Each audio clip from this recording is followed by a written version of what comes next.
Le management passe généralement pour un discours de la force.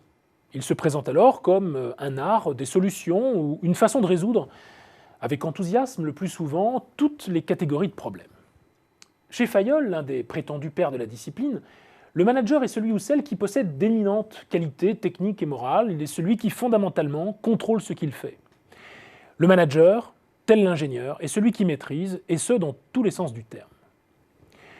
Sauf que abonder en ce sens revient finalement à omettre l'autre versant du fait de manager.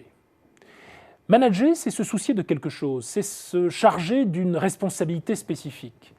Il arrive parfois que les managers soient même écrasés sous le poids du fardeau que cette responsabilité implique du fait de la complexité des enjeux, des injonctions paradoxales de leurs tâches, des effets de la bureaucratie ou de tant d'autres facteurs.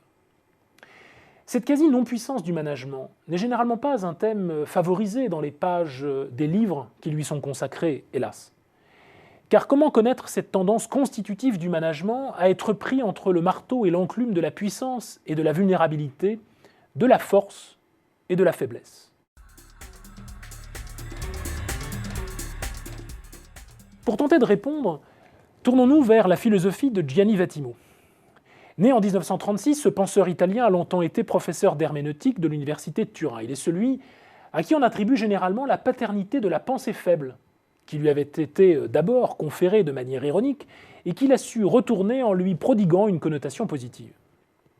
Par pensée faible, il faut entendre, en philosophie, la fin des discours de totalisation et la reconnaissance de notre propre finitude. D'une certaine manière, la pensée faible se veut le contrepoint de la violence exercée par la pensée forte, celle qui s'imagine avoir un accès privilégié à l'être. Dans la pensée faible, le fondement est en quelque sorte remplacé par l'événement, par le discontinu, par ce qui ne répond jamais aux prévisions de la pensée forte. Notons d'ailleurs ici que Vattimo ne s'oppose pas, contrairement d'ailleurs à la quasi-totalité des penseurs du XXe siècle, aux masses médias. Il y voit au contraire une manière de s'ouvrir à la diversité des cultures et aux interprétations multiples des événements du monde. Quelles leçons en tirer?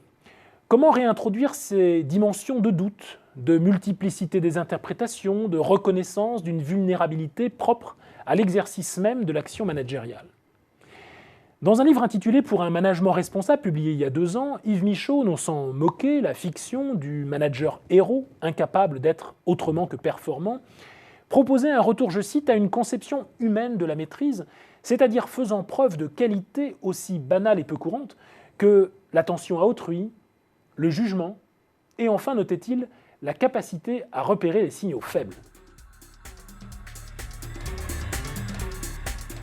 Car qu'en serait-il d'un management subtil, attentif aux nuances et aux ambiguïtés, assumant sa part de fragilité, de négativité, de vulnérabilité, qui serait capable d'écoute? Ne serait-ce pas lorsqu'il reconnaît sa finitude et son inaptitude à tout contrôler que le management retrouverait ironiquement sa puissance propre? Posons la question plus radicalement. Ne serait-ce pas au moment même où ils tiennent le discours de la force que les managers seraient, paradoxalement, en situation de faiblesse?